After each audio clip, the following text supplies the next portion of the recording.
After the news about changing schools, all my imaginings about the new school, wearing the uniform, and using the new supplies were completely shattered. I don't know if it was because of this or for some other reason, but I had developed a breathing problem. Especially at night, breathing was very difficult for me.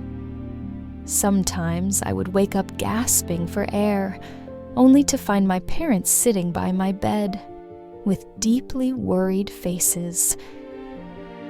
Our daily routine became going from one doctor's office to another, until one night, my parents came to me and said, "Neil, the various doctors we've taken you to have concluded that your tonsils are enlarged and making it hard for you to breathe. It's best to remove them so you can breathe easily and sleep at night. In return, after the surgery, you can eat as much ice cream as you want." Upon hearing this news, I immediately started jumping up and down. Oh, wow. Ice cream. As much as I want. The day came when we were supposed to go to the hospital for the surgery.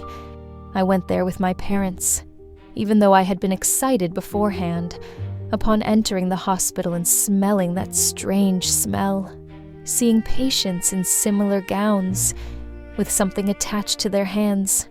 It seemed frightening to me. One of the operating room staff was a family acquaintance, a kind woman doctor.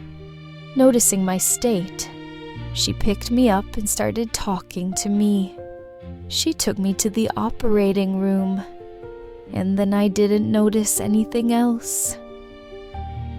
When I woke up, my mother, father, and uncle were by my bedside. Everyone was smiling at me. I had a strange pain in my throat and cheeks, but when I saw the ice cream, strawberry flavor, which I loved, in my mother's hand, my eyes lit up. But eating ice cream in this condition was not easy at all. My throat really hurt. I, who loved ice cream, was slowly starting to hate eating it. But my mother said, "Neil, school starts in a few days. Eat more ice cream so you get better faster."